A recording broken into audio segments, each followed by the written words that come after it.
This episode of the Busted Wide Open podcast is brought to you by Blueberry. Blueberry offers the best media hosting, accurate listening stats, and their all-new PowerPress Deluxe sites. A no-setup WordPress website for your podcast with all the necessary links to share your show with the world built right in.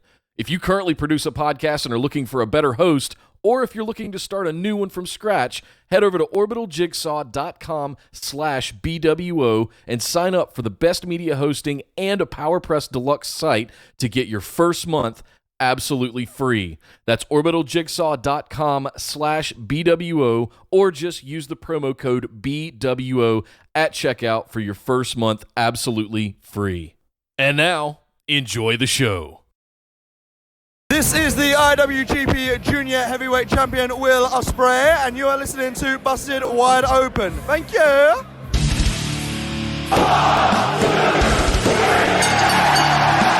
You're listening to the Busted Wide Open podcast, dropping the elbow on the hottest topics in sports entertainment and the world of professional wrestling. With your hosts, Nick Howell and Sir Ian Dangerous. Coming to you from the Orbital Jigsaw Network Arena in sunny Southern California.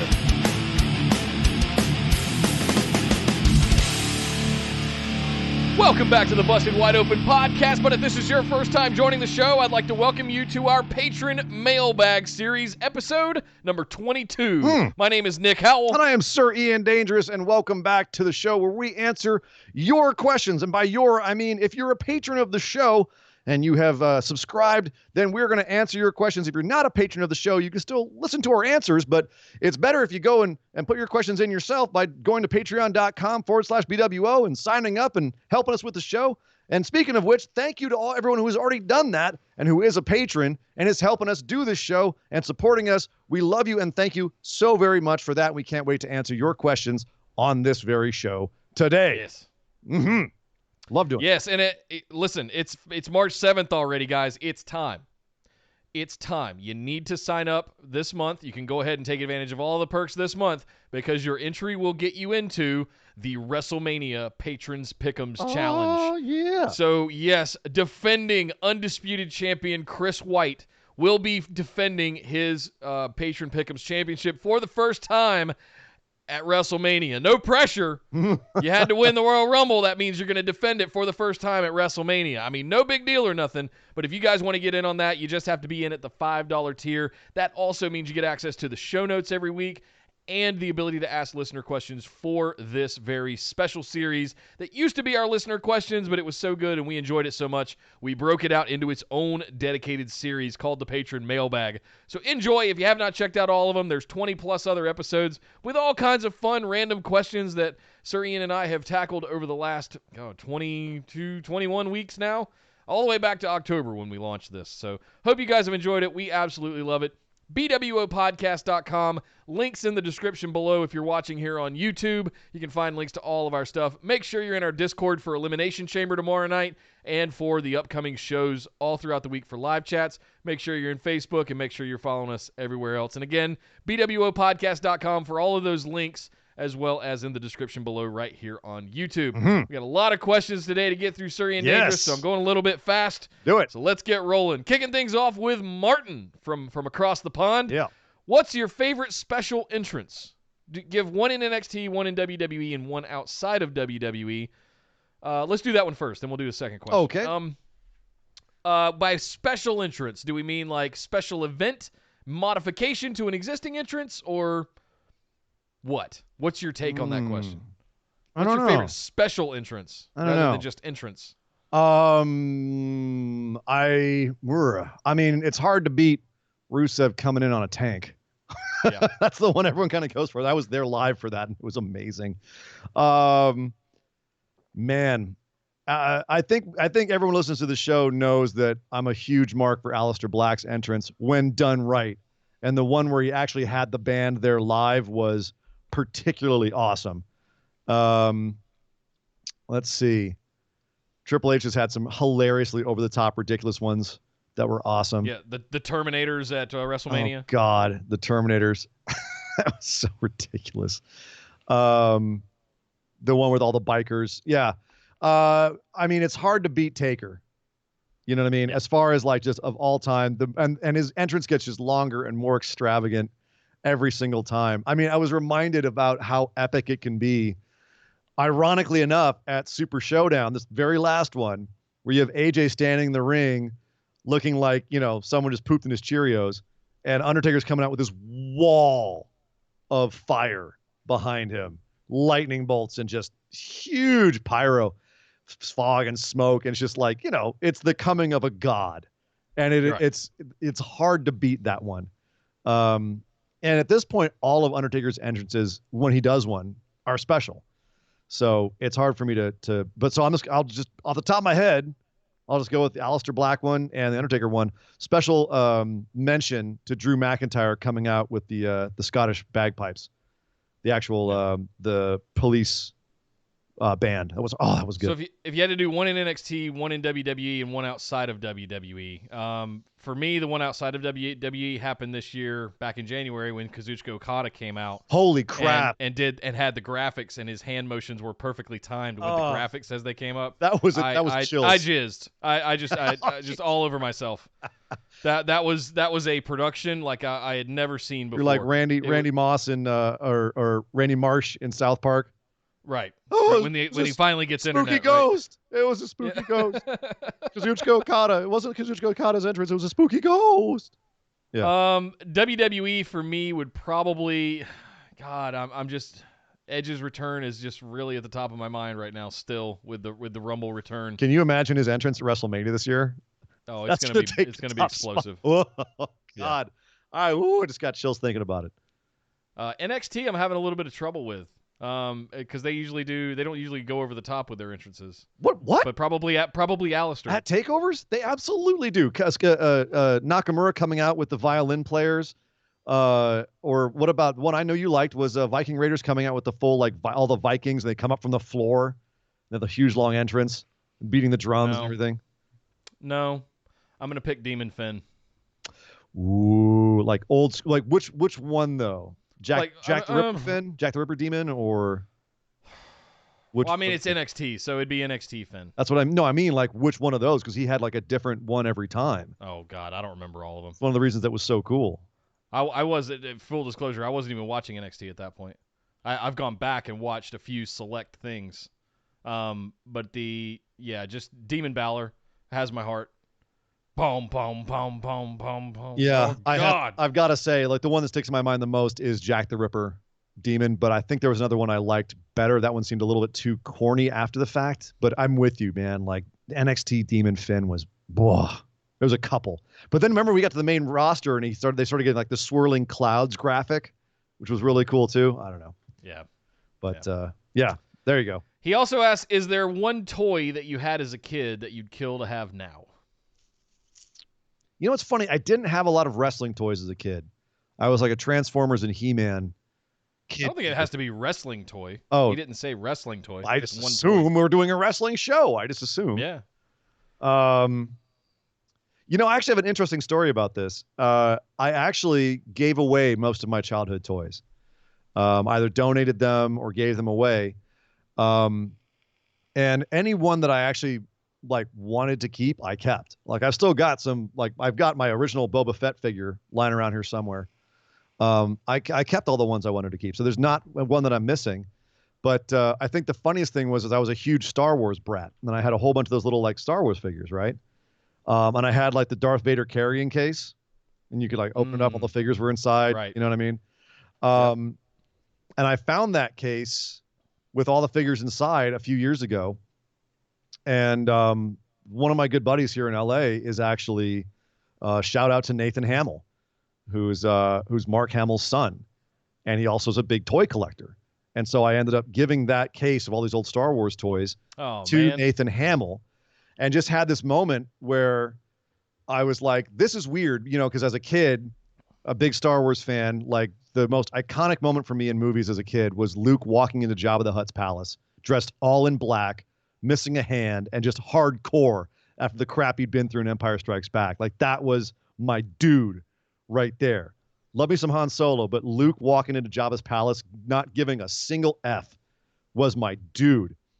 So to have all of those toys that I had because of that, and give them to Luke Skywalker's kid was just a weird circular thing for me. That's meta as hell. Yeah, by the it way. was weird as hell. But no, to answer his question, I don't like all the toys I had as a kid that I wanted to keep, I kept.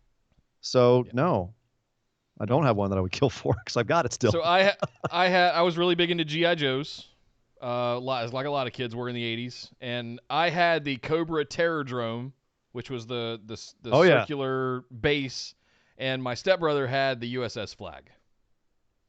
We had both of them. Oh, Jesus and Christ. they took up the entire garage, and we literally put carpet down in the garage so that we could go out there and play GI Joe, so we didn't tear up the house. I'd love to have both of those back. They're worth a small fortune now. Oh, I bet. Among collectors. The other thing I'll throw out there is I had a slew of NES game cartridges, including all the Mario Brothers. Right. I had the golden Zelda cartridge. Yep. Oh yeah. Because you bought it or when it first came out, you pre-ordered it or whatever it was. I think they all were just old. In the 90s, when I graduated high school and went off to college, I left my collection of cartridges with my cousin, who was much, much younger, who commenced to get into a lot of bad stuff and basically pawned them off. Oh. I don't really know what he did with them. I'm assuming they're assuming he's dead now. At the bottom of cement shoes at the bottom of a river. That's a touchy subject. We'll leave that for another therapy show. But not he had a few close calls. Ooh, boy. But sorry, yeah, who knows? I would love to have all of those. There were at least 100 of them cartridges. Wow. Of any NES games, because I've still got my original NES. I've still got it. I've got my NES Advantage controller. Still got it. I had the robot. Don't know where that went. I've still got my Sega Genesis. Still got all my PlayStations. Still got all my Xboxes. I'm missing all my games though that I had, and I just wish I could have those back. It's funny. It was when you mentioned the GI Joe ones. It reminded me of some toys that I don't have anymore that I do wish I had. Sectors. Do you remember Sectors? They were I was GI Joe and Micro Machines were my two things. This was right at the end of my childhood toy collecting. Sectors came out, and they were these like tall, really cool articulated toys, like the big GI Joe size toys, right? Yeah, okay. That's what made me remember it. Really just weird, like a future dystopian, like a post-apocalyptic world, and they rode around on giant bugs, like giant gnarly monster dragonflies and spiders. And the toys that you had these big tall toys, and you could get the bugs. You had like a little glove, and they would turn into the feet of the bugs, and the bugs would be on the big plastic things would be on the back of your hand. They're like little puppets. So you could have your toy right on the back of your hand and fly around with it. And I wish I had that. I broke the shit out of it because I just played with it to the point where it was broken.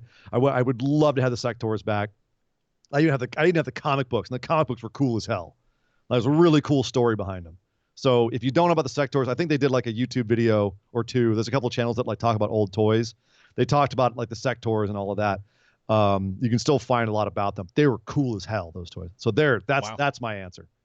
I had a pretty impressive Micro Machines collection as well. I never got into Micro Machines. I loved cars. That makes sense. Yeah. Redneck kid from North Carolina. We love cars. Yeah. Makes sense. Thank you, Martin, for your questions. Really good ones. Enjoyed that one. Next up, Will asks, let's say based on what happened at Revolution that Hangman turns on Kenny down the road. That's Nick's happening. That's Nick's idea. Who in the world would that help? Just Kenny? The Bucks are already looking like dicks. Hangman is over, but the crowd will be confused if he turns on Kenny, who is not quite as over right now. I just hope that's all another swerve. I think Kenny's going to be fine. No, well, I agree here with Will. I don't think they're going to have, like, the Young Bucks already look like dicks. Cool. Keep going on that path. Have that Matt Jackson versus Hangman Page feud. And we can kind of understand where Matt's coming from, but they had no problem kind of working heel at the last show and still being faces at the end of it. Like, you've already established that. And Kenny's kind of like the lost in the middle, like, why are mommy and daddy fighting kind of thing, right? So to me, it doesn't help Hangman to go heel right now when he's so beloved by the crowd. It wouldn't help Kenny for Hangman to face him because we want to love Kenny, like Will says. But Matt's already in that nebulous place. And you can understand why Matt would be mad at him, but still boo him, but still like him. I think the dynamic is already set up for that.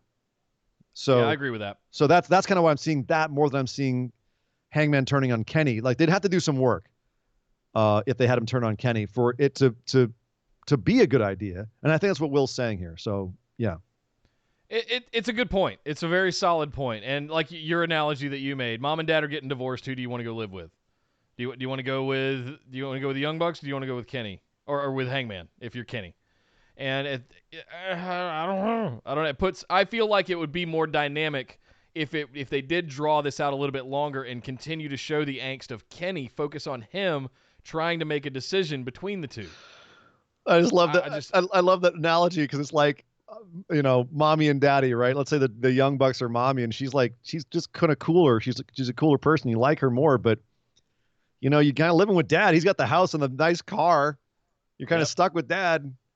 He's kind of cool. He hangs out with he drinks beer and he hangs out with the boys. He's not really that nice to you, but you're kind of stuck with him, and it's not bad being stuck with him. He's got some nice stuff. He's got the video games at the house and everything. Like, yeah, all right, but mom's mom. Yep. Oh man. That'll be fun to see how all that plays out because I'm pretty sure they've got a plan. And look, AEW's hitting it on all cylinders right now, and I don't have any skepticism really.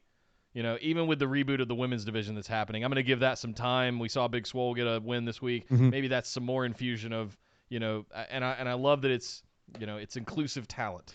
I'll say it that in the nicest way I can. Sure. And Cody has said that, for all the major angles, they've got about 6 months planning ahead. So that they plan 6 months ahead on it. So, and it seems to be panning out, frankly.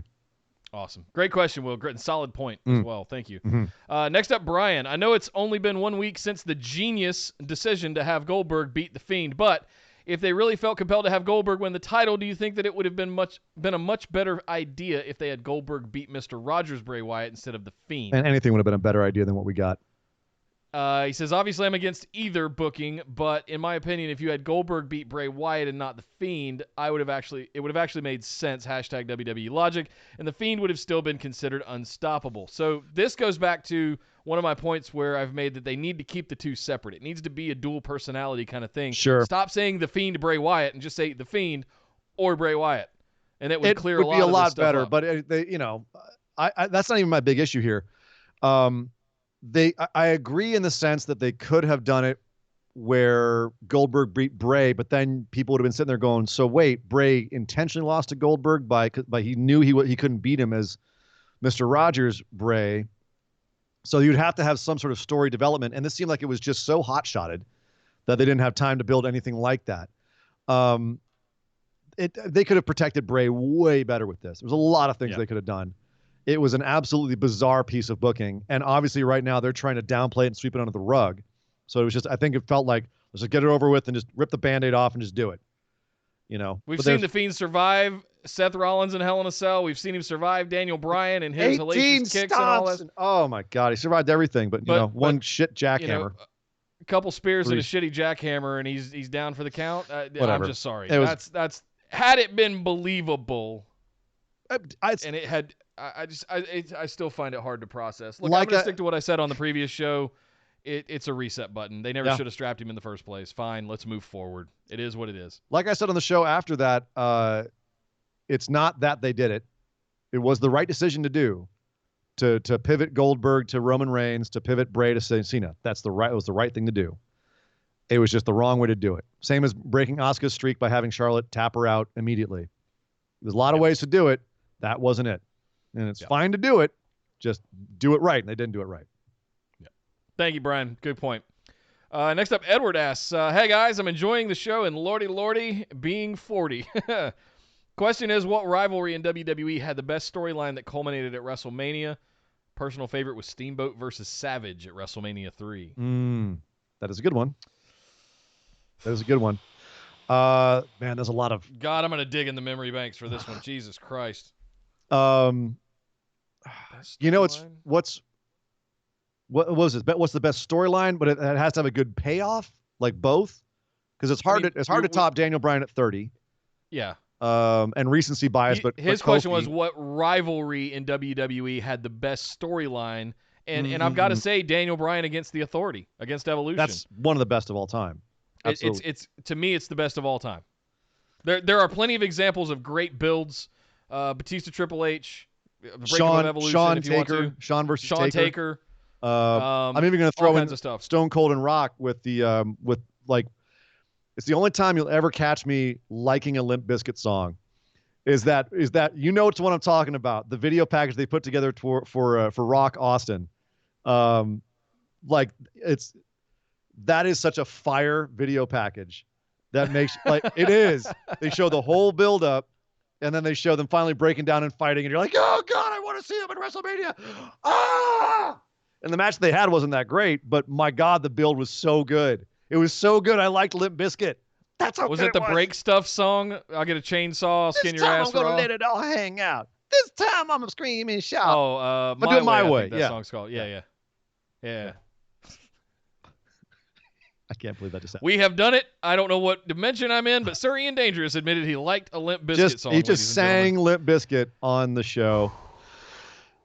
Wow, and we both knew the track name. That's how good it was. That's my point. Is that's how good that feud was, that build to WrestleMania, that we still remember the song and we still like that's a positive memory. That's how good that feud was building to WrestleMania. That still doesn't top the 4 to 6 month build of Daniel Bryan.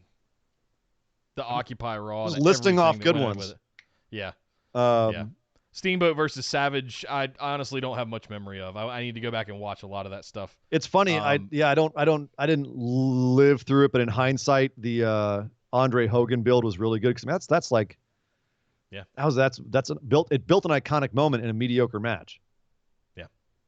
Good point. Good point. Thank you very much, Edward. Next up, Jardy de Wanamaker asks, hi, guys. I don't know if this has been asked before, but what is your guys' favorite wrestling video game of all time? Mine is SmackDown Shut Your Mouth. You know what's funny is I didn't play a lot of wrestling video games. I think I played 2K16. Was that the Cena one? I think that was one. And then I got 2K18. And got frustrated with that really quickly when the universe mode stuff was pretty lacking.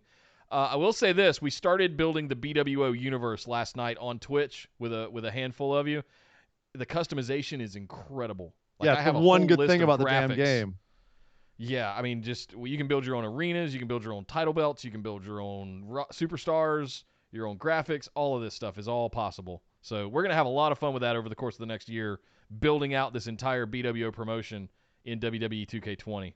So stay tuned for that. Make sure you subscribe. Twitch.tv/BustedWideOpen, by the way. One more thing we got to promote. I'm going to say mine is probably No Mercy 2000. What came around, whatever it was, No Mercy that came around that time. That's the one I played the most of. But if I really like of all time, it's got to be NES Pro Wrestling from the original NES system. You play a little shark guy. You can come in and like chew on people's faces as the shark. That was like a special move. Oh, God. I never played that. That's all I played was the shark guy. I dominated that game as the shark boy. I was a super nerd and was into RPGs and all that. So I'm sitting here playing with a 20-sided die for the record. So I'm super nerd. I love tabletop stuff. I love anything that's RPG based. So I really got into the EverQuests and World of Warcrafts and those aren't wrestling RuneScape, and they're not wrestling games. I am too, dude. I'd rather play a lot of other games than wrestling games, but I played the rest of the ones we played. Right? Yeah, that right now, 2K20 is all right. Oh my God, that's the hottest take you've had. They patched it and fixed it. It's like I got no glitches. Yeah. Last night in 4 hours of gameplay. All right. Hey, shout out 2 hours the night prior. Marshall Enlow in the chat. WCW versus NWO World Tour. Awesome game. Yeah, I heard that one was really good. It was good. It was good. Fun fact, that's the one system I don't have. N64? Really? I don't have an. I went straight from NES to Super NES to PlayStation. Oh, you were a PlayStation kid. I jumped ship. Yeah, I was always saying cartridges are better because they take so long to load from CDs. Cartridges are immediate. I played the crap out of my N64. Anyway. Yeah, and I never got the weird joystick thing. Like I always liked the D-pad. Dude, I used to play. Still to this day, I'm playing my DS. I used to play Wave Race with one hand, a beer in one hand, and Wave Race one hand. I could get around any course. I used to be a Wave Race god back in the day. Yeah. Anyway. Good question, Jardy. Thank you. All the way from Belgium, I believe. Yeah, damn right. Hell yeah. Awesome. Also across the pond. Thank you for your patronage as well. Next up, Kyle asks, I've felt this way for a while, but I think everything since Super Showdown has shown that WWE main roster shows needs a general manager again. Because it's clear neither show knows how to present itself without one, from the sudden now or never tag title match, the announcement of the SmackDown Chamber match being changed. With that being said, if you were to reintroduce the GM concept, who would it be for each show? Personally, on SmackDown, I would have Drew Gulak as the GM, doing pretty much what he's doing now with a make SmackDown great again gimmick. I'm not mad at that at all. Yep. I'm not. And on Raw, since it's not as necessary, but just to have a presence similar to William Regal, bring in JBL for Raw, allowing him to do his charity work while still being in the role. The less JBL on my TV, the happier I am, frankly. I'm not mad at the basic concept, but not JBL. Not a big fan of his. But I like the Drew Gulak. I love that. Here's the thing, though. We always say we want what we don't have. When we have a general manager on the show, we're like, man, I liked it better when they could just book stuff, but then they don't book stuff to make sense. And we're like, I like a GM on the show to make it make sense, and it just goes back and forth. It's always Kurt Angle. Kurt Angle returns, and we're all like, oh my God, Kurt Angle's back, and he's going to be a general. Hang on, Kurt Angle's back, and he's going to be a general manager. And then what do they end up doing? Kind of some sideshow Ronda Rousey thing, and Jason Jordan's angle with his son. And I'm like, just of all the things you could have done with Kurt Angle, Kurt freaking Angle. Mick Foley came back as commissioner. I was just like, hell yes. Remembering his run as commissioner with Edge and Christian back in the day, and which was amazing. He was always like, his office was always like hiding out in the back somewhere, all the little like props and everything. It was always hilarious. And then the last time Mick was the GM or the commissioner, whatever he was, terrible. Just getting beaten up by Stephanie every week. So I wouldn't mind seeing Stone Cold have a go, even if as general manager on Raw. Just I don't know. I think somebody. that would kill his mystique a little bit, frankly. Here's my real point about this is, I don't think they need to have a general manager. They just need to book logically. #WWE Logic. And they can't do that because old man McMahon changed his crap at the last frickin' second. So how do you like you said with the now or never tag match, how do you make that make sense? Well, one way is to get a general manager out there to just arbitrarily be like, remember the anonymous general manager, Michael Cole, reading off of a goddamn computer. That was just a way to get stuff booked and just have like, oh, well, yeah, it's just going to happen. Okay, why? Well, the anonymous general manager said so. Who's the anonymous general manager? We don't know. Hornswoggle, I guess. We don't know who it really is. Never really explained it. Stupid angle. It was another thing they just did just to explain their crazy booking. How about we don't need a general damn manager, or if you do, it's like Regal in NXT where he's just a presence who's there, but he's not always on there. He's just, he's there, but he doesn't ever really do a whole lot, right? Unless he has to, and it's special when he does. Exactly. Like I love the Drew Gulak make SmackDown great again. That's funny. That's funny. I love that idea. Open up SmackDown with him giving a PowerPoint presentation to training sessions and things to some of the undercard. Backstage. But my point is you don't need a general manager. No. You just need to have things make sense. That's all. I liked the Constable Corbin stuff, but they didn't take it far enough. It grew on me really fast. And then died on you really fast too. And then I was just over it. Yeah, exactly. And they took it out to the middle of the ring and summarily executed it right in front of all of us and let us know exactly what they think about it. So whatever, man. You and I. I'm with you. I don't want GMs. You and I always call back, we call back to this damn show all the time, but it's because we're both in love with it. Lucha Underground, man. Was there anything better than Dario Cueto? No. Oh my God. They called out Johnny Ace in the chat. Marshall called out Johnny Ace. Good call, but that was funny. And I also have a soft spot for Teddy Long, going one-on-one with the Undertaker. But come on, Dario Cueto was amazing. Anyway. Thank you very much, Kyle. Next up, Brandon asks, "Sup, pod gods?" We're not gods. Well, thank you, though. Not the god, I don't think. No. With Cody and Jack Gallagher's new tattoos, I was wondering, do you guys have any favorite and least favorite tattoos on wrestlers, and why? Not either of those. No.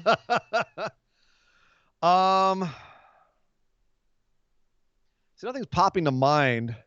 I'm a massive fan of Randy Orton's skull sleeves.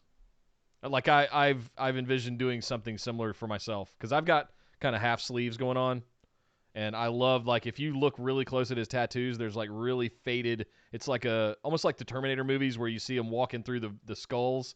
It's almost like his old arm underneath, and there's some depth to it. You can see the skulls that are at the bottom, and there's like stuff wrapped around everything. That's one that I really have always appreciated. I'm a kid of the night. I'm a teenager of the '90s too. I got a bunch of tribal shit like Batista and Randy, but it is what it is. Yeah, it is. It is. I'm trying to think. It's funny because I never really think too much about wrestlers' tattoos unless they're really really bad, like Cody's and Jack Gallagher's. It's obtrusive, like Kevin Owens' weird little Brahma bull that he had that was just not good. He's now since got it covered up. Got a giant dinosaur skeleton, which I think is hilarious because I think that's a nod to Vince McMahon's T-Rex skull that he has on his office wall. I don't know if that's true, but if it is, that's hilarious. Yeah, I'm trying to think of whose tattoos really stand out to me.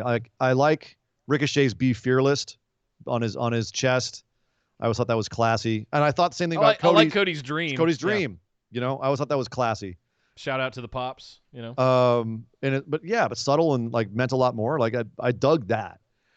I like what Rock's done with his shoulder, like the big Polynesian tattoo. I like Roman Reigns' tattoo.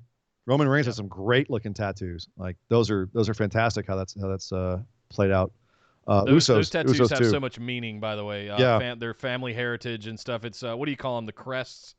Like the Scots have the shields. Crests. I got my crest right here on my chest. So yeah, so that it's similar thing. If you look, there's an entire story to Rock's entire tattoo. Yeah, it's about where he's from, his family, all of that stuff, and the whole design of everything tells a story. That's what's amazing about some of those tribal and Polynesian tattoos is that there's a lot of story behind a lot of them. Not mine, but you know who had the worst tattoos of all time? Lord Tensai. Cody now. Lord Tensai. Okay. I don't even remember what those were. For anyone who gets that joke, I'll just leave it out. All right. He also asked, what in general wrestling grinds your gears? From the other pod gods at Going in Raw, they hate the what chants. Same. Me personally, I hate when people complain about Jericho being champ and put that complaint in the same sentence as Goldberg being Universal Champion as if it's completely different because Jericho is not a part-timer. What in general grinds my gears? I lose sleep at night at the potential at how good WWE could be. Ooh. Like how good it could be. Right. The potential that it has, the roster that it has, and it could very easily be back up in the 4 to 6 million, view ratings kind of territory. It's never going to though. They've spread the butter too thin on the toast. It's way too spread out. There's too many people. There's too many mouths to feed. That was if you go back and look at the Attitude Era, there were so few people compared to there are today that they were all given time to develop stories and things like that. And you had these massive lightning in a bottle kind of superstars that just took over. And even Vince has said, we've heard from Vince, what do you got for Rock? What do you got for Stone Cold? And that's all he cared about. He has to care about so much now, or at least the creative division does. He should, but he doesn't. Right. And that just really winds me up sometimes. And I find myself just introspectively going, God, it could be so good every week. Mm-hmm. It could be one of the best things on television every week. Why is it not? That's what grinds my gears. That's a really good one, man. That's a bigger picture one. Like the specific thing, like the what chant. I can't stand damn what chants either. That makes me so pissed. You're only when Stone Cold's doing it. Right. You're actively trying to undercut the product at this point. What the performance, the show. You know what I mean? It's it makes me nuts. But I'm just going to pick something arbitrary because there's a lot of stuff that grinds my gears. But just the first thing that came to my mind is just the way that WWE sometimes just doesn't seem to care about presentation. And it's not just WWE. It happens all over the place, but I tend to see it more in WWE, this kind of main roster, I should say, where they don't care as much about entrances, how it's perceived, how it comes across. And so I'll just focus in on entrances right now, just because I'll just pick on that right now. So that's one thing that grinds my gears. And you've heard me say this a lot. I get wound up over entrances a lot, specifically Aleister Black's, but also everybody's. Where it's like you don't have to do much to make something cool or to present someone in a cool way. And if you're someone, like, if you think about it as someone who doesn't watch wrestling normally, and you come in and you watch and you've got kind of a half-assed entrance and people walk out and the music is fading back and forth between two songs and it doesn't really go and it's jarring and they don't really take the care with the lights, or Aleister is rising, up and they don't really have him covered with fog and there's fake little candles there. That makes your whole show look like crap. Doesn't just make the performer look like crap. It makes your whole show look like crap. And having just one or two people with great entrances is fine when you just watch those people. Like Seth comes in and he's got the big graphic, he's got the pyro, and he's got the burn it down, and everything's timed up and it's great. But then you turn around and you have Ricochet come out and there's a kapwing, his lasers are gone, and he's kind of stands there for a little bit and does like a little superhero pose, and I'm going to the ring. That kills his perception. And I'm very big on drama and theater. And when they don't make the easy decisions, like the simple fixes to make something effective theatrically, it makes me nuts. You can have steam coming out for Becky Lynch at 100 miles an hour from two different directions, but you can't fill that ramp with smoke for Aleister coming out to cover up a lot of the stage and make it look like he's coming up out of smoke. You can do it. They could do it for Finn. They could do it for Taker, but yeah, I don't know. That makes me nuts. And I think it plays into a little bit what you were saying too, where how good could they be? They've got all the resources. They've got all the talent. Why are you cutting corners and just being lazy? So there you go. Yeah. There were a couple in the chat I wanted to call attention to. JB said ill-fitting ring gear. Of course she hates that. Agreed. And I specifically want to call Marshall's out. Tag teams coming out one by one with separate entrances. That's pretty much, that's part of what I was just saying. Like, why have, so they did something last night that I haven't seen them do in an age.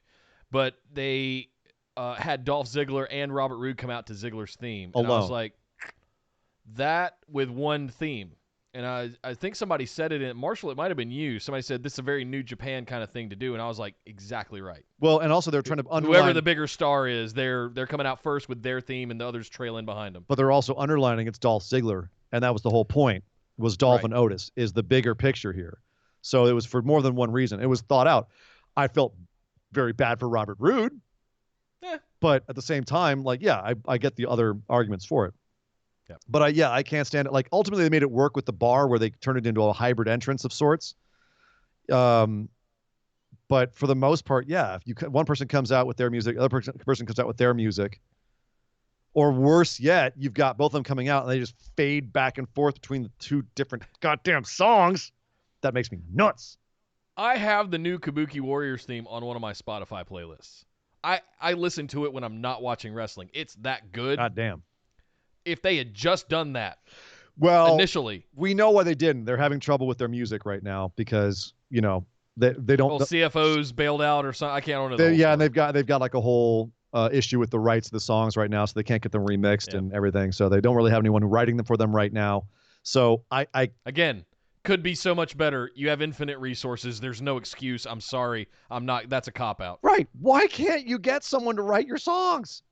Go to Fiverr. How many billions of dollars? Find some. There are mixers and masters on Fiverr for $35. Yeah. There's no excuse. I've heard fan-made themes that are. Anyway. All right. We digress. Yep. Thank you very much, Brandon. We are not gods. I guess if someone asks you if you're a god, you say yes. You say yes. Come on. What did you do, Ray? Come on, Ray. Next up, the shortest but the most complex question of all of them. Jacob asks, what is your favorite match from your favorite wrestler? Why are you making me pick between my children? Jacob. Oh, man. Oh, favorite match. Well, I got to figure out my favorite wrestler first, right? And then I got to pick the best match with them. I mean, that basically this question is what's your favorite match? And that happens to have your favorite wrestler in it, right? It's probably the 3 Stages of Hell, Stone Cold Triple H. That's a really good one. I do really like that. I love The Rock. I consider me, him to be my favorite wrestler, but not because of his in-ring ability. So when you put the two like favorite match from your favorite wrestler, it's not really my favorite. He doesn't have any of my favorite matches. And that's a hard thing to admit. That's crazy. But it's true. But what's your favorite Rock match then? If he's your favorite wrestler, what's your favorite Rock match? I don't know. Rock Stone Cold? Rock Stone Cold, probably. Yeah. And the build and the back and forth, because that was the beer truck and that was the everything. That whole build, corporate rock and all that stuff, right? That was everything hitting on all cylinders all at one time. And that was the panacea, Rock Stone Cold. Mm-hmm. Yeah, I wouldn't be mad at that. If you put a gun to my head and cock the trigger and make me pick somebody, I guess I'd say Mankind Mick Foley as the favorite wrestler, I guess. Although I again would say something completely different tomorrow. And man, favorite match from him, I think has got to be the one when he won the title on Raw. Yeah. January 4th, I think it was, 99. Yeah, I think that's probably my favorite match. Even though, like, you know, he couldn't just win it clean. Stone Cold had to come out and win it for him. But just that moment when he won and they're carrying him around on their shoulders, like that was just such a. And he's had better matches. So many better matches, but that one just sticks out for whatever reason. Obviously, so many good matches, but I'll just say that. I'll just say that to be easy. There you go. Boom. Thank you, Jacob. Those are all. You always ask some awesome questions like that. Ears are bleeding after that one. I had to think.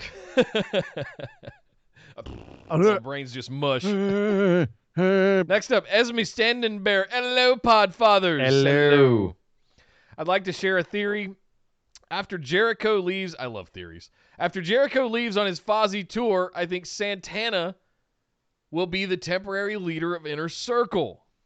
Under his management, Inner Circle will become stronger than before, dominant, start winning matches consecutively. Then, Jericho comes back and immediately is expected to lead again. Santana begrudgingly passes the reins back over because he's a good soldier. Then, Inner Circle starts taking L's again. This creates friction, which will lead to Santana-Jericho feud, which will lead to Santana turning face.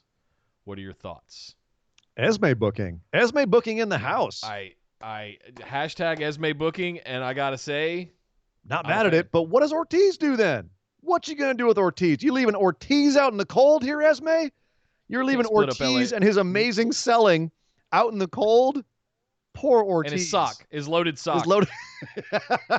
Homie, don't play that. We were making some jokes during AEW this past Wednesday in the Discord chat. And I was trying to remember. I was asking our we have a few folks from Puerto Rico. There's a legendary thing that Puerto Rican mothers will use, or grandmothers, and it's where they'll hit you with a flip flop. They'll use a flip flop as a chancla. The chanclas. Yeah. So I was like, how funny would it be? You know, Ortiz comes out with the sock shoes, feet shoes, whatever they are. What? But what if he had a chancla, and instead of a loaded sock, he would He's like not a beat mama. people with the chancla. I know, but I don't know. I thought it would tie into the Puerto Rican thing. It'd be funny. I actually made a cocktail for my bar downtown called Las Chanclas de Mama. I'm not even kidding you. Because it's Marshall in the chat said Ortiz is definitely the Tongaloa of the group. He kind of is, but like he's entertaining, but he's not the alpha dog. But that's okay. I go more Chase Owens, but okay, I see your point. No, he's not the Chase. Oh God, I don't even know what he would be. From you're looking at All right. I don't want to get on that road. I'll be there forever. Let's talk about Esme booking here. Yep. Well, okay. So I know that Esme just found out. She didn't know before this because she was in the chat. And when we brought up the fact that Jericho had taken off all the Wednesdays from the Fozzy tour, she was like, oh, I didn't know that. I thought he was genuinely leaving. So I know that when she wrote this, she didn't know that Jericho was going to try and make it to all the shows. So Right. let's assume for the sake of argument that he isn't going to make the shows. Even then, I feel like it's too early to have rifts appear in the inner circle unless you've got someone waiting to take the place. Santana and Ortiz are the tag team. If you break Santana off from the group, you're also breaking him off from the tag team, or you're breaking off both Santana and Ortiz from inner circle. And that leaves a big hole there, which you would have to fill. So that's why I think this wouldn't actually work now. Could this work in a year when inner circle has done a lot more? Yeah. I would love to see Santana get a face run. I think the dude absolutely has a face run in him. And I think that's probably where that's the basis for this question from Esme, is seeing that in him. And I completely agree with her. I think Santana absolutely, between his promo ability, his in-ring ability, could absolutely have a great face run. Now is not the time, nor is Agreed. a couple of months from now. Let the inner circle play out longer, and then down the road. We got time. He's got time. Bring it up later. Yep. That's I'd like to see them have some tag title reigns in there somewhere. There's plenty to do. And yeah, not to beat this dead horse. We know this isn't going to be the case now. So I mean, it's exactly. Yeah. Sorry, Esme. But I like the basis of the thought, is what I'm saying. I do too. Yeah. But like you said, a year from now, let's let it play out. Mm-hmm. Let's not be in. Listen, we complain about short term and lack of long term storytelling in WWE all the time. Let's not try to wish that. Keep it in your onto pants. AEW. Yes. Keep Santana in your pants, AEW. Oh man. Hey now. Thank you very much, Esme. Next up, Sean. Thanks for the weekly content, guys. It's a lot of work and effort, and just know it's greatly appreciated. We appreciate your appreciation, sir. Thank you. Thank you, Sean. Innovator of the moment of positivity, folks. Right there. Mop man. Mop. Jake the Snake knocked it out of the park on Wednesday, and that's how you use legends in wrestling, not burying good young talent. Sorry, felt a rant coming on. Yup. Couldn't agree more. Preach. That was basically what most of the last show we just did was about. That's what Tully's been doing with Sean. It's what Arn's been doing with Cody. Just use them to prop up. DDP's been doing with MJF. Well. Absolutely. Yep. Who would you guys like to see use similarly, Sasha Banks, either manager or maybe authority figure-ish on AEW?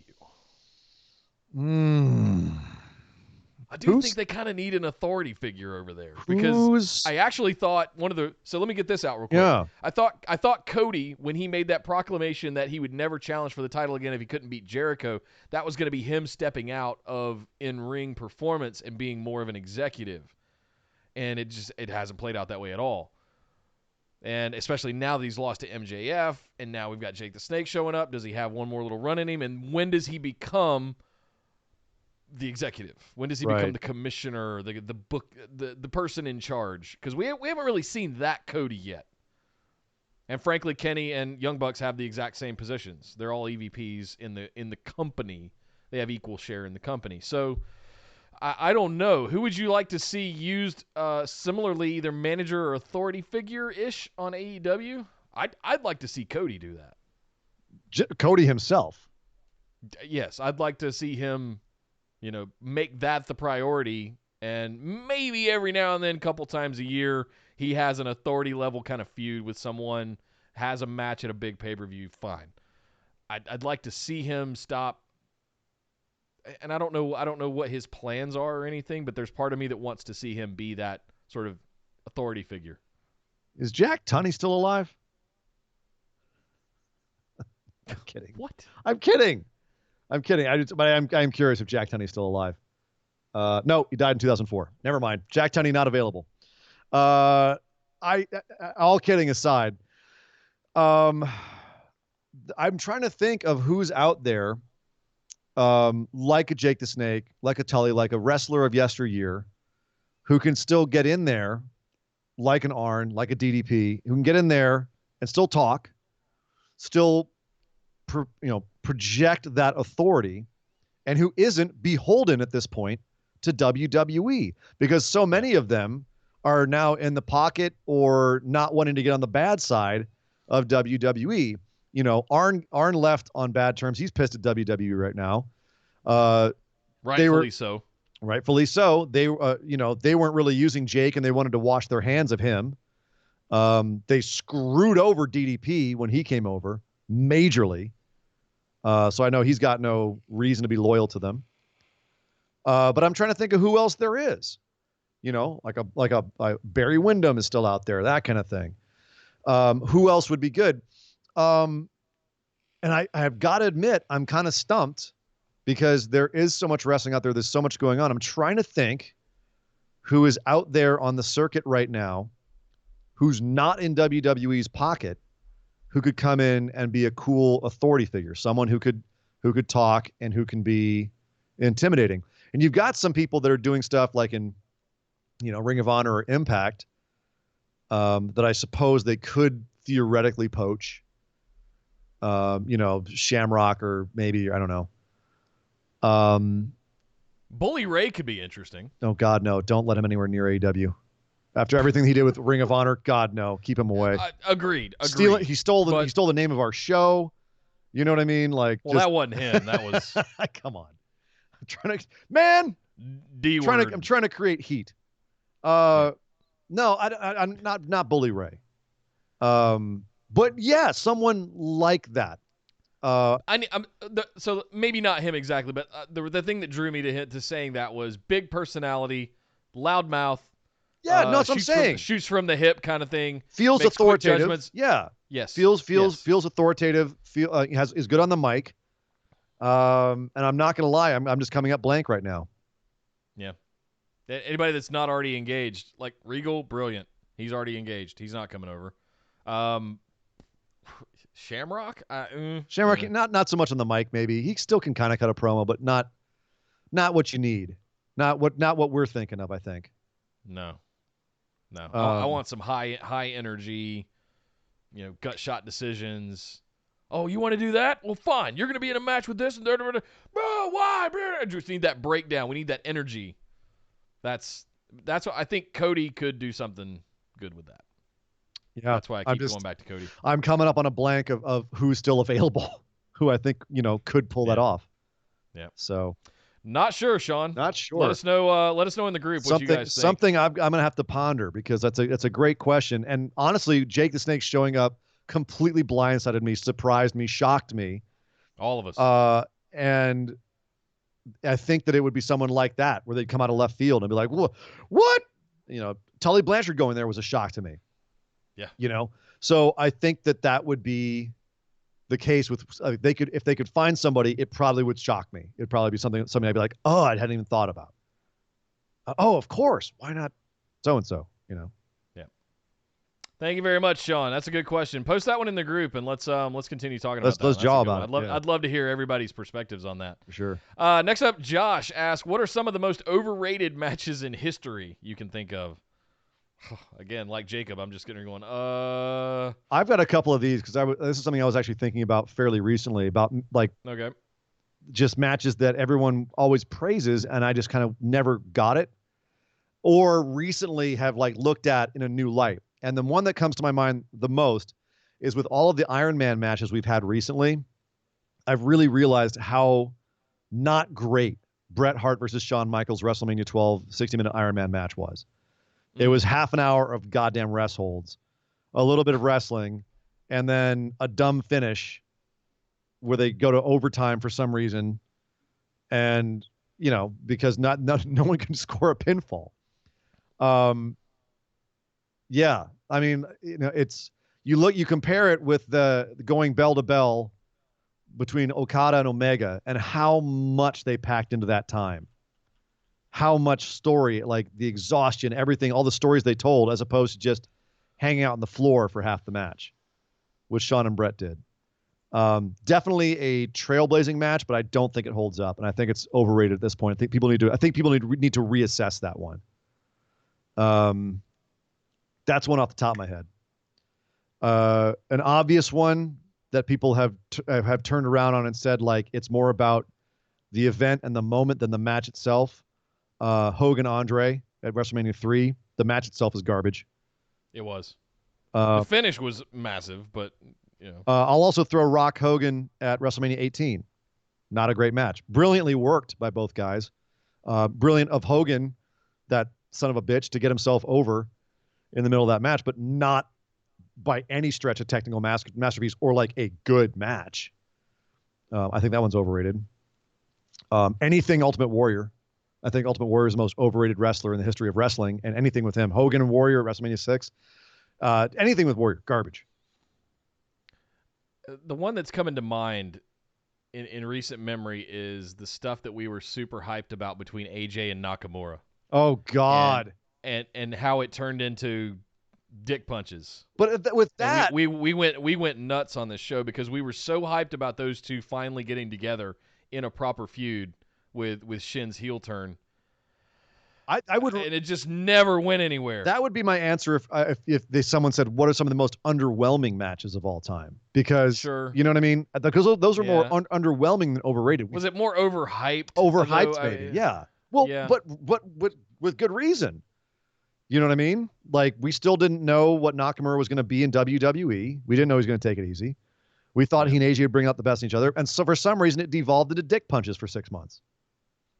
I mean, in hindsight, underwhelming, overhyped, sad, but maybe not overrated because I think everyone hated it. Even while it was happening, we were like, I was trying to do some older stuff, but I'm having trouble with my memory banks right now. But that's the one that just kept creeping up in my head was how disappointed I was in the delivery of what should have been one of the all-time great feuds. Any Hell in a Cell that people like that doesn't have any blood in it is overrated. Fair. Right there. Thank you, Josh. Good question. Next up, Billy asks, I'm in need. Obviously, I am fully behind Roman Reigns beating Goldberg and cementing his spot as the top guy in WWE. Mm-hmm. Fair enough. Absolutely.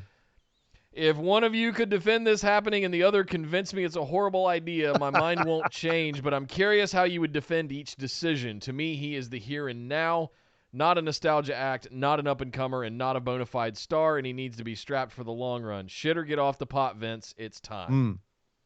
Okay, solid argument, you know? Wait, one of us defend Roman Reigns becoming the top guy and beating Goldberg. One of you could defend Roman Reigns winning and the other convince me it's a horrible idea. I'm really good at being the devil's advocate, which is one of the most annoying things about me, or so I've heard. Yeah. So why don't you You said that way too. Did that come out? I'm sorry. You son of a bitch. But the truth is he's normally right. Well. So, fair dude. I'll play devil's advocate here, and I'll defend Goldberg beating Roman Reigns at WrestleMania. You start and tell me why Roman Reigns should win. It's mostly what Billy has said here. We've been down this path before. It was a little bit of Girl Interrupted in a sense with Reigns out of nowhere having never mind. It was a little bit of Interruptus with his leukemia bout that he had to deal with last year. Coitus Interruptus, not Girl Interrupted. No. Okay. At the end of the day, it's time. We're either gonna go on this journey and it's gonna fail miserably, but let's all climb on the Titanic and hope it doesn't sink. You know what I mean? We've been on this journey for 5 years with Roman Reigns, so let's give the man a chance. Let's see if he can be the man. Like Seth Rollins has proven he could be the man. John Cena has proven he could be the man. Can Roman Reigns do it? I don't know. He hadn't had a real legit shot just yet. He's had the title for a minute, and then he had to let it go. Let's see if he can actually do it. Here's why he shouldn't. Here's why Bill Goldberg should beat Roman Reigns at WrestleMania. Because Roman Reigns is not safe as the top guy. At any point, your top guy could get leukemia and be out permanently, and you've wasted all of this on that guy. Meanwhile, Goldberg is obviously still viable as a draw. People still want to see Goldberg. They're positioning him here because he still equals money. So if you have him beat Roman Reigns at WrestleMania, it solidifies that Goldberg is legitimate. After having him be beaten by Brock at WrestleMania, this gets Goldberg his heat back. This gets him back in the big picture. And then once he's taken that heat off of Roman Reigns, who should now be a secondary or tertiary guy because he's not reliable as a main event guy anymore because he could get sick. He could still be sick. You could make him sick. You then use that heat on Goldberg. You use that equity you've now put on Goldberg to have somebody else come along and say, for instance, Claymore Goldberg out of the ring and take all of that equity onto his shoulders, his big, broad Scottish shoulders, and run with it and be your true main event guy. How about that for devil's advocate? What are you going to do with Brock Lesnar then? Have him just murder somebody else that doesn't matter? You can still have him be in the picture somewhere. I don't know. There's two titles, for God's sake. Man, come on, dude. I barely pulled that off. Don't try to cut my legs out from underneath me. No, that was a good point. I'm saying down the road, you have to have, whoever this might be, whoever this guy you might have as the man be, beat Brock Lesnar this year at WrestleMania, be the champ, and then could possibly unify the belts by beating Goldberg, who just beaten Roman Reigns and who had all that equity on him. Really create a superstar, super monster. The mob has shown Vince that they do not want Roman Reigns to be the man. Well, until the whole leukemia thing, and now they've come around on him quite a bit. Yeah, but we're getting really quick back to Roman getting shoved down our throats. Wait, who's arguing which point now? We're switching positions here. I understand. I'm just we've made our arguments to Billy's question, but I wanted to say something else. The mob will determine who is, the top person, right?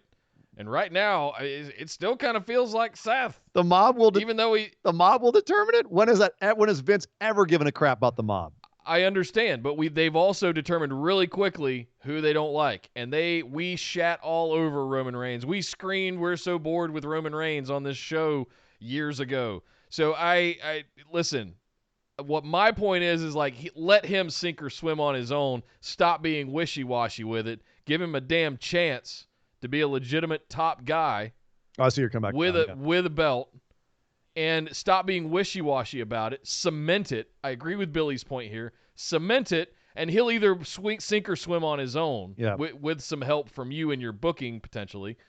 But he'll hopefully swim and not just completely sink. And we won't walk out the morning after WrestleMania to a chorus of boos on SmackDown that week. Well, and this is the thing. I mean, now that I can set aside the devil's advocate, of course Roman should win at WrestleMania. Of course he should take that equity off of Goldberg. Now that people are coming around on him, Vince is finally going to get his way, the thing he's wanted all this time, and people are going to love Roman Reigns, and he'll be the top guy. And it's time. Yeah. So should have pulled the trigger a couple times, but he didn't. Yeah. Thank you, Billy. Good points. Next up, the champ, Chris White. Champ. Defending his title at WrestleMania for the first time here in 4 weeks. What's up, gents? 3 quick questions. Who had a more disappointing run with the heavyweight title? Jack Swagger or Jinder Mahal? Jesus. Jack Swagger. Yeah, because they built... Jinder at least had some spectacle to him. Well, and Jack Swagger was built up so much, and it just... Jinder kind of came out of nowhere, so we didn't have any expectations. We knew it was going to be kind of crap. I think Jack Swagger's was more disappointing. It was more of a letdown. Yeah. So, second question, what wrestling moment made you so angry you almost stopped watching wrestling? I've had a few of these. You've had a few recently. We almost lost you on the show a couple times. Yep. I did too. I have to admit, I had a couple I had a few, and mostly Bray Wyatt getting beaten. I definitely was one of the people that almost walked away after Roman Reigns won the Rumble that one year. The one where Rock was pointing at him. Yeah. Whatever it was, 2016. Trying to anoint him. Oh God, that was bad. I was really mad at them around that time. Like kind of just in general, I think a lot of people were, and that really was the beginning of the modern slide, like where they really started going downhill. So a lot of people were pissed off by that. But so that's one. What do you got? Hell in a Cell with Seth and Fiend. Yeah, that was a bad one. That was really 3 months ago, 4 months ago. Oh boy, we were both pretty hot after that. I honestly, another time that really almost the invasion angle, and funnily enough, specifically, DDP being a stalker, in just white hot rage that they were doing that to him.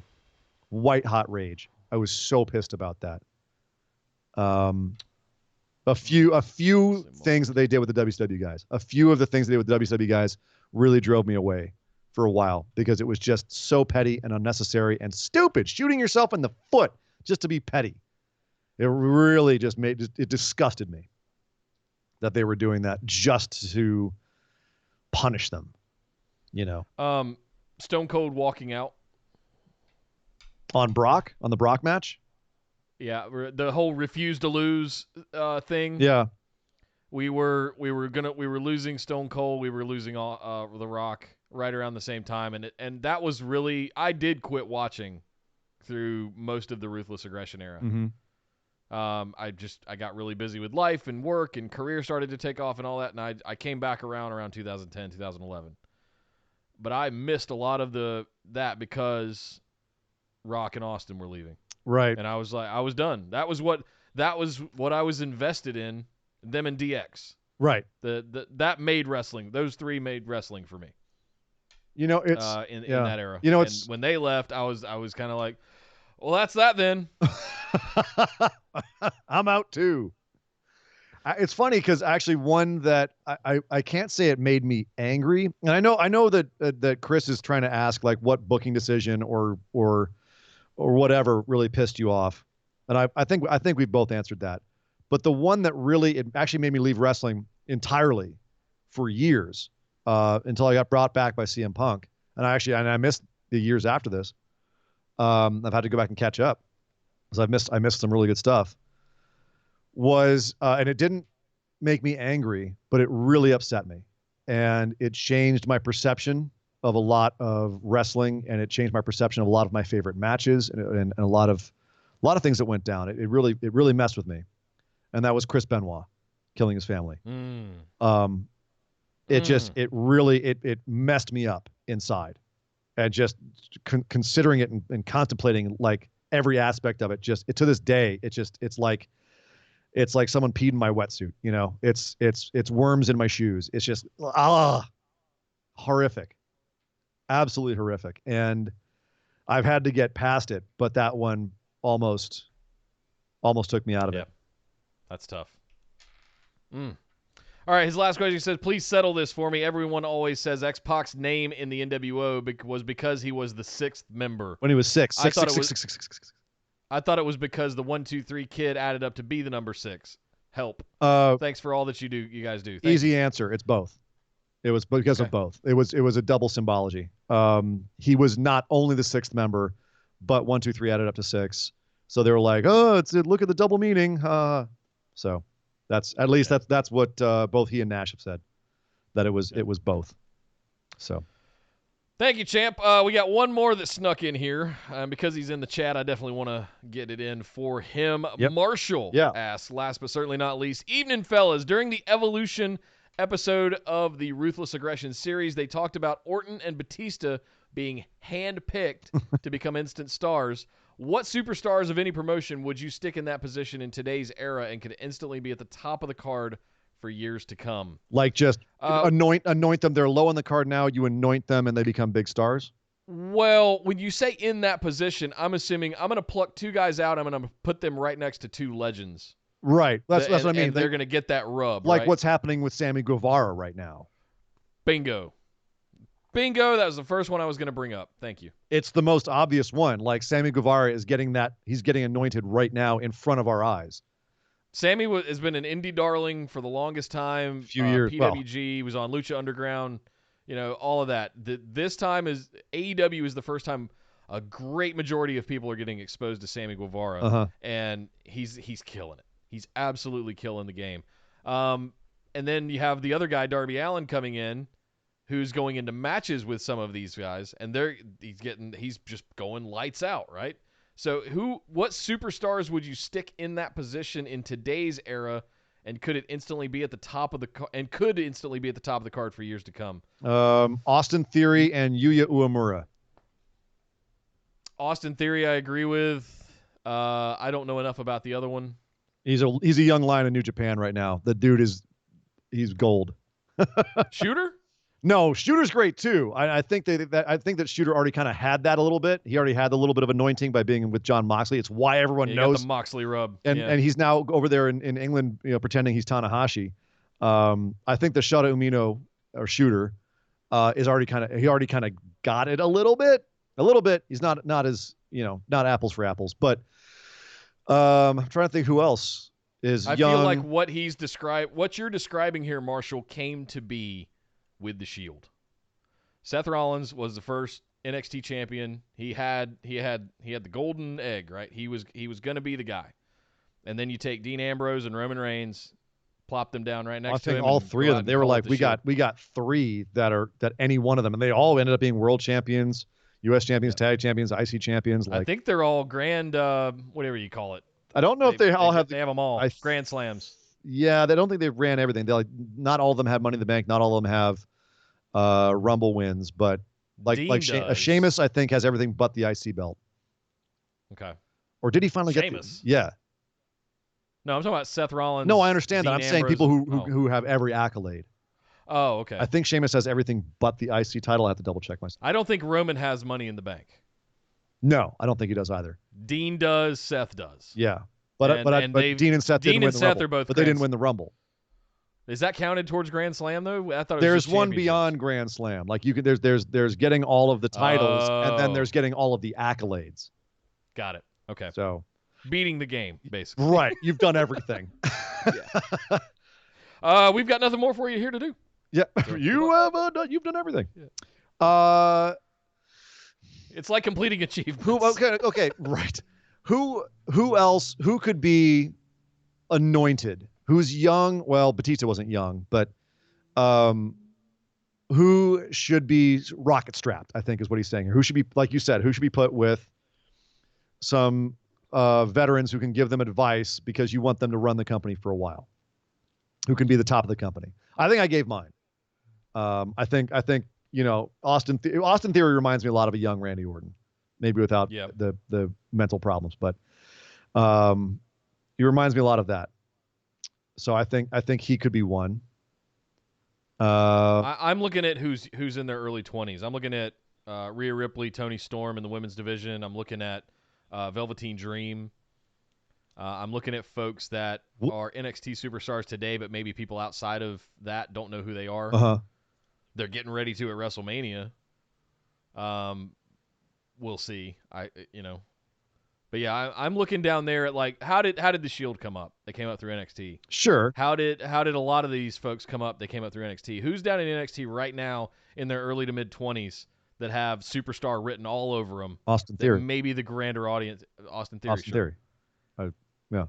But he still feels a little bit like generic wrestler A. Sure. Like we were saying so on the did other Randy. show, Let's look at Randy. Look at Randy when he started off. That's the same thing. Sure. Who do you have? I mean, who else do you see in NXT that could do that? Velveteen Dream. I think he's got too much character at this point. I don't know. I feel like he's already done. Is he already there? Yeah, like Is that what you're saying? Maybe, yeah. Like he's already past where Randy Orton and Batista were, when they were tapped. Do you know what I mean? Like I'm looking for someone who's almost a little bit like generic wrestler A, and needs to be molded by a legend, while they're being tapped to be the number one guy. That's kind of where I was going with it. Maybe it's just someone we haven't seen on TV yet, and they're hiding in the back, waiting. I feel like that's what they're doing over in AEW. With Tully Blanchard, with Arn Anderson, Cody doesn't need it, but I mean that's kind of what I mean. Yeah. Shawn Spears, great example. Yeah, maybe they sort of plucked out of obscurity, and he comes out day one, hits Cody with a chair shot. Whoa, who's this guy? Yeah, but he's also more interested in running his wrestling school and kind of just being there part-time. I think they would stick someone with him, like for his tag partner. Maybe they pull someone out of obscurity, Simon Miller, and make them a star. Simon Miller. Why? That's why. Well, thank you very much, Marshall, and thank you, everybody, to all of our patrons for all of your support and all of your questions every single week. We absolutely love doing these every single week. It's one of our favorite things to do. If you guys would like to get in on this and get into Patron Pick'ems and get into all kinds of other good stuff, like a whole back catalog of bonus episodes, head over to patreon.com/BWO. Sign up for one of those reward tiers over there. Get your questions in every week. Get your bonus episodes, all kinds of stuff. It is the best way to support the show. We love you guys for it. Thank you so much. BWOpodcast.com as well. is where you can find links to all of our social medias and all of our interactive kind of stuff. So definitely head over there, click on all the links, click on all the follows, and definitely head over to youtube.com/bustedwideopen, where we stream live every Tuesday at 8 p.m. Eastern and every Saturday at 3 p.m. Eastern, including this very show, the Patron Mailbag, at around 5 Eastern, as soon as we're done with the other show. You can also follow us on Twitter and Instagram at BWO Podcast. And hey, come hang out in the Discord channel with us for the chat tomorrow, where we'll be doing a watch party on Facebook and then the live chat throughout Elimination Chamber tomorrow night. Ooh, yeah. And then we got WrestleMania coming in just 4 weeks from God. tomorrow. It's here, guys. WrestleMania is finally here in a month. It's hard to believe that we'll be entering year 4 of doing this podcast after WrestleMania. It's absolutely crazy. And thank you guys so much for hanging out with us. But my name is Nick Howell. You can find me on Twitter at DataCenterDude. And my name is Sir Ian Dangerous. You can find me on Twitter at Sir Ian Dangerous. But by God! Somebody stop the damn match! This show is part of the Orbital Jigsaw Network. For more episodes, subscribe to us on iTunes, Google Play, or Stitcher Radio. For details and show notes from each episode, check us out, orbitaljigsaw.com.